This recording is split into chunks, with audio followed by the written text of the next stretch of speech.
स्वागत है आपका एक बार फिर से इम्पोर्टेंट पीवाईक्यू की सीरीज में।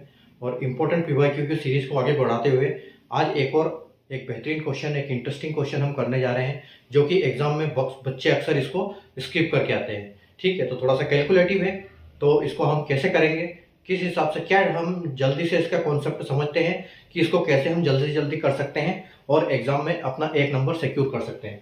ठीक है, तो आइए देखते हैं क्वेश्चन जो है परसेंटेज का है आज का। ठीक है, और परसेंटेज का क्वेश्चन, जब सक्सेसिव डिस्काउंट होते हैं, जब सक्सेसिव प्राइस बढ़ते हैं, प्राइस घटते हैं, तो उसके बेस पे ये क्वेश्चन है।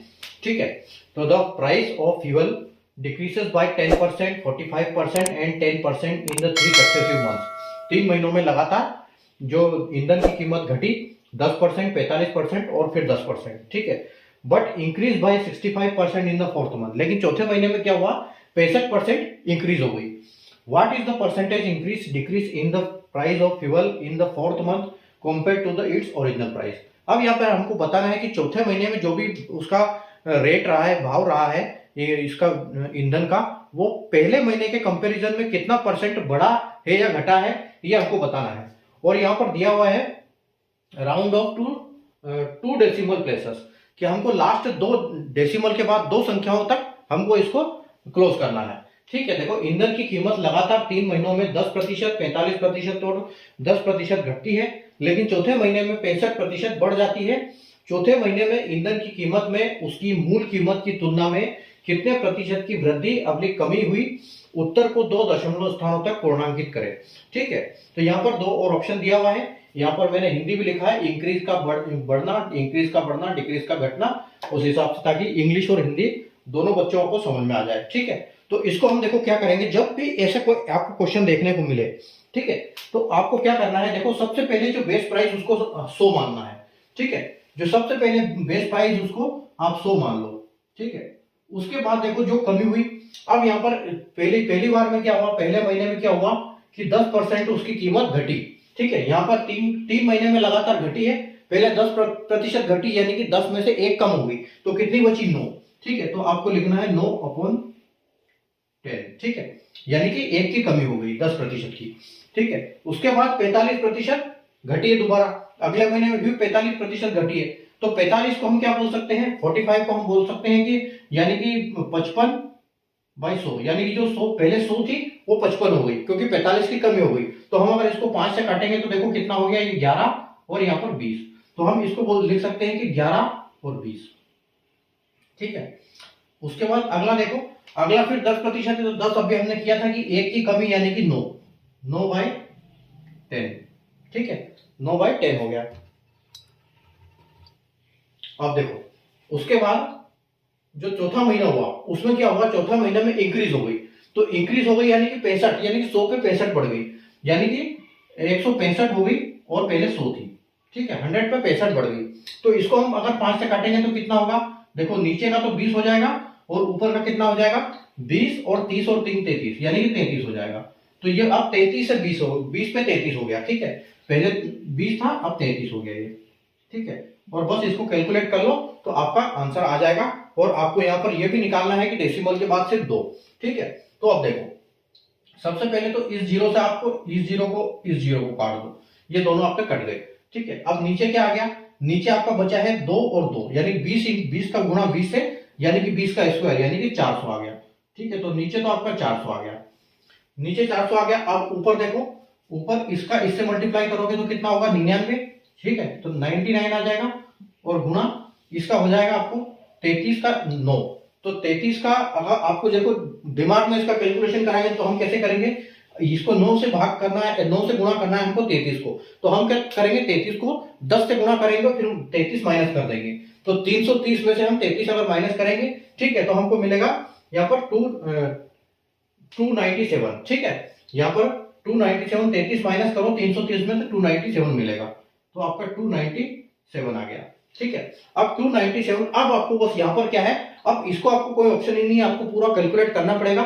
जैसे मैंने आपको पहले बताया क्वेश्चन कैलकुलेटिव है। ठीक है, लेकिन इसको करना तो पड़ेगा। ठीक है, अगर आपको नंबर चाहिए तो इसको क्या करेंगे हम, इसको तो हमको पूरा गुणा करना, यह गुणा करना पड़ेगा इसमें, तो 297 का आप 99 बार मल्टीप्लाई करना पड़ेगा आपको। ठीक है, और फिर हम 4 से भाग करेंगे। ठीक है। तो आप देखो ये आपका 9 सती 63 का 3 और 6, 9 9 81 और 6 87, ये होगा आपका 8 रिमाइंडर, ठीक है। और 9 दूनी 18 और 8 यानी कि 26, 2673 और यहाँ पर भी 2673 आ जाएगा क्योंकि दोनों ही ये है। तो आपका 3 7 3 10 और 7 2 7 14 और 1 6 7 8 9 और 290, ठीक है। अब आपके पास क्या यहाँ पर क्या बचा है कि 29403 अपोन में आ जाएगा आपका 400, ठीक है। तो अब देखो इसको आपको डिवाइड करना है, लेकिन डेसिमल तक आपको लेके जाना है 0, ठीक है। तो हम कैसे करेंगे इसको, 29403, ठीक है, और इसको डिवाइड कर दो आप 400 से। तो 400 से ये कितनी बार जाएगा, ये 7 बार जाएगा, देखो 7 बार जाएगा 2800 तक, ठीक है, 2800 तक जाएगा। उसके बाद आपका कितना बचा 140, ठीक है। अब 140 में हम ऊपर से वापिस 3 लेंगे तो ये कितना हो जाएगा 4 3 12 यानी कि 3, तो 3 तक जाएगा ये 1200 तक, ठीक है। यानी कि आपका 3 0 और 2 203 बचा है। अब 203 बचा है तो हम क्या करेंगे, अब ये हमारी संख्या खत्म हो गई तो हम इसको एक डेसिमल लगाएंगे और एक 0 लगा लेंगे। तो ये कितना हो गया 4 चौके 16 4 पंजे 20 यानी कि 5 और 2000, ठीक है। अब आपका यहाँ पर 30 बचा है, तो 30 के लिए हम यहाँ पर एक 0 और लेंगे, तो इसके लिए यहाँ 0 लगा देंगे। और लेकिन ये फिर भी कम पड़ रहा है तो हम यहाँ पर एक 0 और ले लेंगे, तो ये कितना हो जाएगा, ये वापिस आपका 7 चौके 28 तक आ जाएगा, तो ये 7 तक आ जाएगा, ठीक है। तो यहाँ पर 28 तक क्लोज हो जाएगा। अब देखो इसके आगे ले जाने की जरूरत नहीं हमको 3, क्योंकि हमको डेसिमल के बाद 2 प्लेस के लिए बोला है। तो देखो अगर इसको 73 को 507 को हम अगर 2 डेसिमल तक लेंगे तो ये 5 से बड़ा है, तो इसको हम एक इसमें ऐड करना पड़ेगा, यानी कि आपका डेसिमल तक जाएगा तो ये क्या बन जाएगा 73 डेसिमल 51, ठीक है। तो आपका ये 7351 बन जाएगा। तो अब आप इसमें देख सकते हो कि 100 में से कितना कम हुआ, यानी कि देखो डिक्रीज हुआ है यहाँ पर। अब ये 73 बचा है ओवरऑल, तो जो इंक्रीज है उसका तो काम ही खत्म हो गया, यानी यहाँ पर क्या हो गया, इंक्रीज है वो तो खत्म हो गया कि इंक्रीज तो यहाँ पर हो ही नहीं रहा है, यहाँ पर ये डिक्रीज हुआ है, ठीक है। तो ये इंक्रीज वाले दोनों ऑप्शन आपके है ही नहीं, ठीक है। उसके बाद देखो ये 73 है, अगर आप 100 में से माइनस करोगे तो 7351 यानी कि 2649।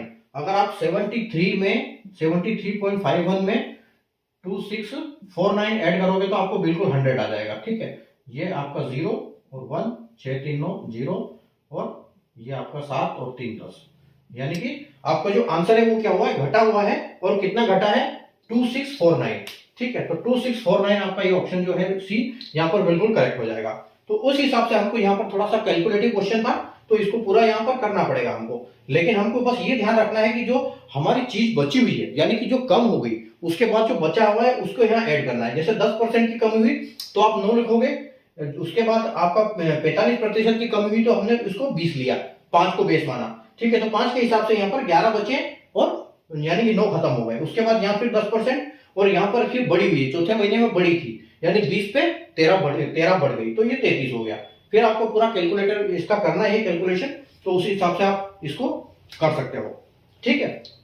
तो उम्मीद है आपको वीडियो पसंद आया होगा, कॉन्सेप्ट इसका समझ में आया होगा कि इस टाइप के जब प्राइस के भाव घटते हैं बढ़ते हैं कॉन्सिक्यूटिव मंथ में, सक्सेसिव मंथ में, तो उसको हम कैसे कैलकुलेशन करेंगे, कैसे उसको सोल्व करेंगे और हमारा एक नंबर वहां पर सिक्योर करेंगे, ठीक है।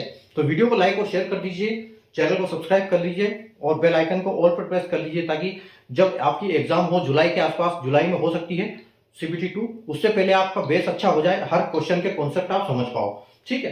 तो चैनल को सब्सक्राइब कर लीजिए आसानी से, और आपको ऐसे डेली 2 वीडियो मैं आपके लिए लेके आ रहा हूँ। डेली आपको क्वेश्चन ऐसे मिलेंगे जो कि एग्जाम में आए हुए हैं, और इन्हीं कॉन्सेप्ट पे बार बार क्वेश्चन रिपीट होंगे, ठीक है। इतना श्योर है, ठीक है। तो मिलते हैं हम नए वीडियो में नए क्वेश्चंस की ट्रिक के साथ, तब तक के लिए गुड बाय।